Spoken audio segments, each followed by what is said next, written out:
Hi friends, welcome back to my channel. Narmada Talkies. எல்லாரும் எப்படி இருக்கீங்க? நல்லா இருக்கீங்களா? Because ஒரு 2-3 days வந்து வீடியோஸ் இல்லை. ஸோ எல்லாரையும் நான் ரொம்ப மிஸ் பண்ணேன். ஸோ எல்லாரும் எப்படி இருக்கீங்க எனக்கு கமெண்ட்டில் சொல்லுங்கள்.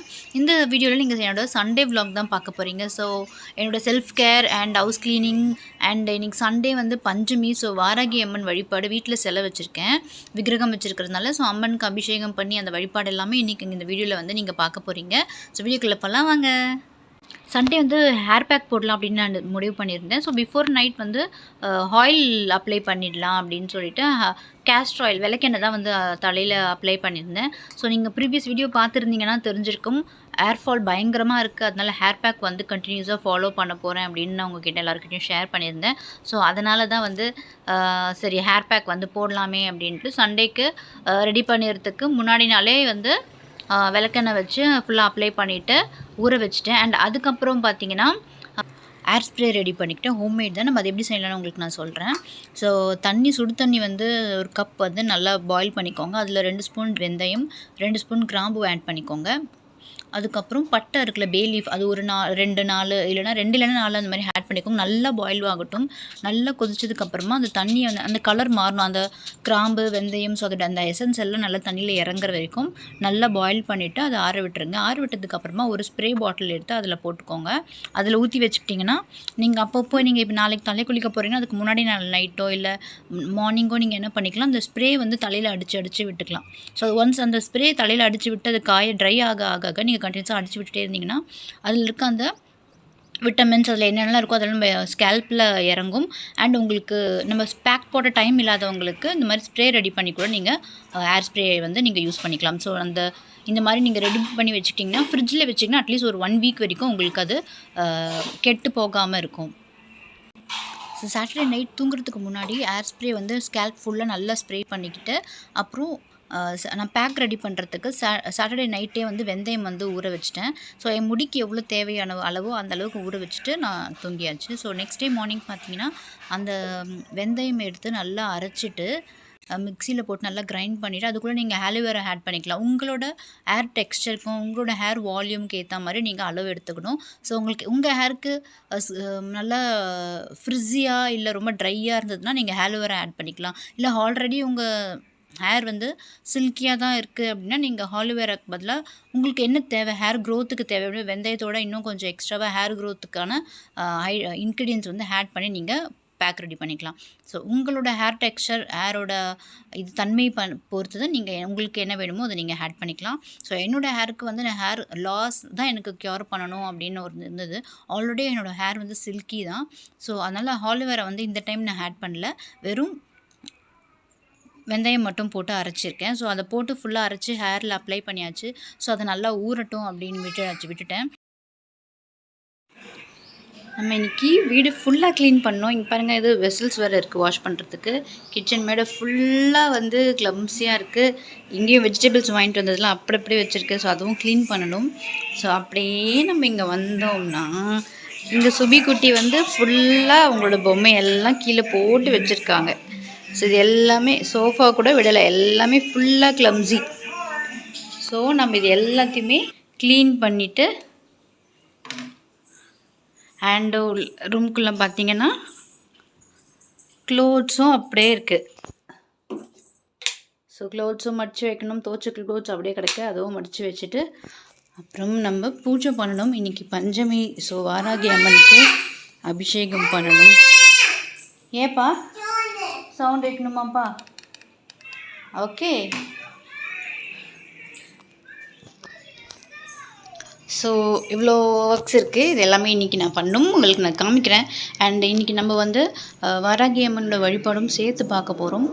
ஸோ வீட்டில் சாமி அபிஷேகம்லாம் பண்ணுறதுனால வீடு இப்போ பெருக்கி ஃபுல்லாக க்ளீன் பண்ணி தான் வந்து நம்ம சாமி கும்பிடணும். ஜஸ்ட் லைக் தட் அப்படியே போய் சாமி கும்பிட முடியாதுல்ல. ஸோ ஃபுல் அண்ட் ஃபுல் வீடு எல்லாமே க்ளீனாக பண்ணிட்டு தான் வந்து நம்ம பண்ண போகிறோம். ஸோ ஃபர்ஸ்ட் வந்து குழந்தையோட பொம்மையெல்லாம் கார்ட்போர்ட் பாக்ஸில் எடுத்து போட்டாச்சு. வாடா தம்பி எடுத்து போடு, பாப்பா பொம்மை எல்லாத்தையும் எடுத்து போடுவான்னு கூப்பிட்டா நோன்னு வரமாட்டேன் அப்படின்ட்டா. அப்புறம் நம்மளே எல்லாத்தையும் எடுத்து போட்டு ஸோ அதெல்லாமே எடுத்ததுக்கப்புறமா ஃபுல்லாக வீடு எல்லாமே பெருக்கி வீடு எல்லாமே தொடச்சி முடிச்சதுக்கப்புறமா எப்படி இருக்குது பாருங்கள் வீடு. ஸோ ஓரளவுக்கு வந்து க்ளீனிங் மட்டும் நான் முடிச்சிட்டேன். ஸோ இன்னும் க்ளோத்ஸ் வந்து அப்படியே மடித்து வைக்கிறது எல்லாமே இருக்குது. ஸோ கிச்சன் போனீங்கன்னா ஓரளவுக்கு எல்லாமே க்ளீன் பண்ணிவிட்டு இப்போ குக் பண்ணிகிட்டு இருந்தேன். ஸோ சண்டே சாமி கும்பிடணும் பஞ்சமின்றதுனால நான்வெஜ் நான் எடுக்கல. வெறும் கோஸ் கூட்டு பண்ணிவிட்டு கஞ்சி வத்தல் வாங்கிட்டு வந்தோம். ஸோ அந்த வத்தல் வந்து வறுத்துக்கலாம் அப்படின்னு சொல்லிட்டு அது ரொம்ப சிம்பிளாக தான் முடிஞ்சுது. அதனால நான் ரெசிபீஸில் எதுவும் கவர் பண்ணல.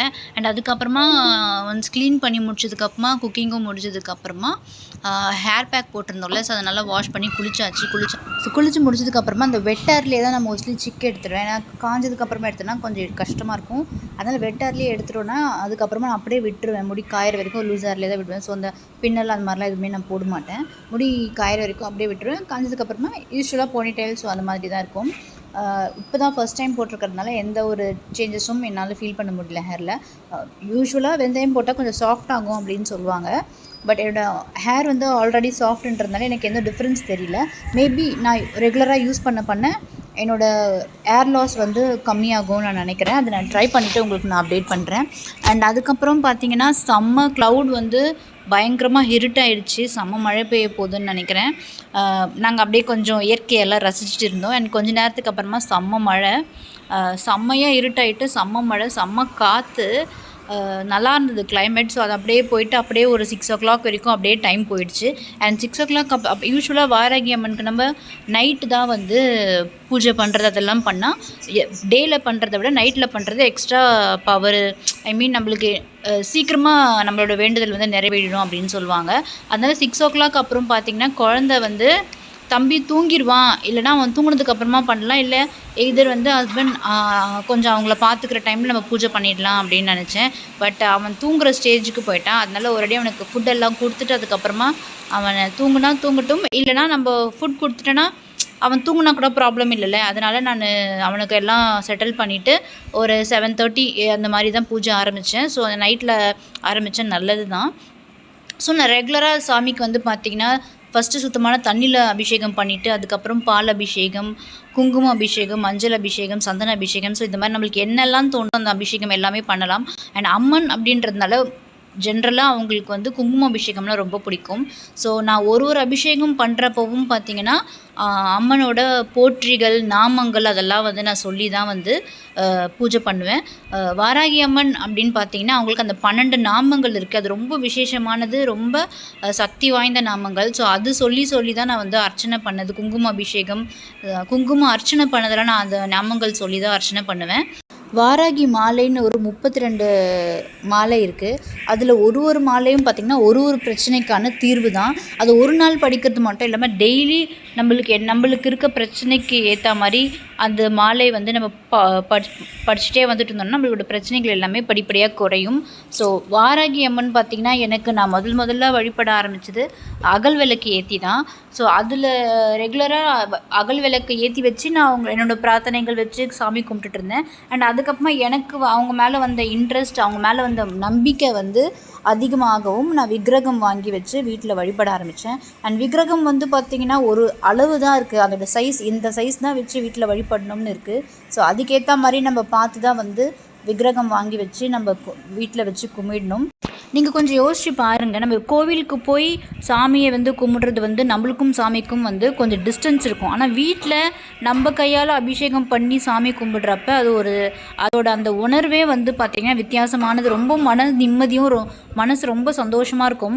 நம்ம கையால் சாமிக்கு அபிஷேகமும் அதெல்லாம் பண்ணுறது வந்து பார்த்திங்கன்னா அதில் ரொம்ப வந்து நம்ம புண்ணியம் பண்ணியிருப்போம். நம்ம கையால் சாமிக்கு அபிஷேகம் பண்ணுறதே வந்து ஒரு பாக்கியம்தான். சாமி வந்து மனசு வச்சாதான் நம்மளுக்கு அது செய்கிறதுக்கான ஒரு இதுவே வந்து அமையும் அப்படின்னு தான் நான் நினைக்கிறேன்.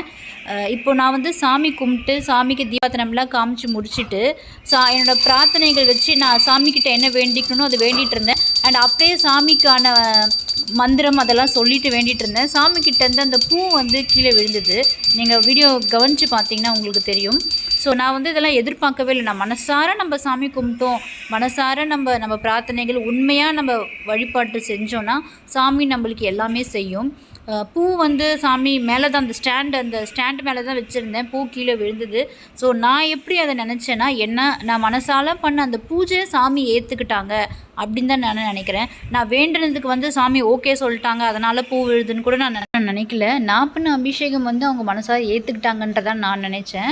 அண்ட் நீங்களும் வந்து வாராகி அம்மன் நான் சொல்லலை, உங்களுக்கு பிடிச்ச இஷ்ட தெய்வத்துக்கு வந்து நீங்கள் இந்த மாதிரி வந்து அபிஷேகம்லாம் பண்ணுங்களேன். நம்மளுக்கு பிடிச்ச தெய்வத்துக்கு பண்ணுறப்ப நம்மளுக்கு மனசு ரொம்ப நிறைவாக நிம்மதியாக இருக்கும். நான் ஒரு வாட்டி லிங்கம் அபிஷேகம் பண்ணும்போதோ இல்லை வாராகி அம்மனுக்கு அபிஷேகம் பண்ணும்போதோ எந்த அளவுக்கு எனக்கு சந்தோஷமாக இருந்ததோ அந்த உணர்வு வந்து எல்லாருமே ஃபீல் பண்ணணும் அப்படின்றதுனால தான் என்னோடய வீடியோஸில் அபிஷேகம் பற்றி நான் வீடியோ போடுறப்ப எல்லாமே வந்து நீங்களும் அபிஷேகம் பண்ணுங்கன்னு சொல்கிறது. அந்த ஃபீல் வந்து ரொம்ப நல்லாயிருக்கும். சாமி நம்ம பக்கத்தில் இருக்க மாதிரி ஒரு ஃபீல் இருக்கும். அதை நீங்கள் எல்லாருமே பண்ணி பாருங்கள். உங்களுக்கும் வந்து அது சந்தோஷமாக இருப்பீங்க நீங்கள் பண்ணுறப்ப. இந்த வீடியோ உங்களுக்கு பிடிச்சதா லைக் பண்ணுங்கள், கமெண்ட் பண்ணுங்கள், ஷேர் பண்ணுங்கள், சப்ஸ்கிரைப் பண்ணிக்கோங்க. தேங்க்யூ.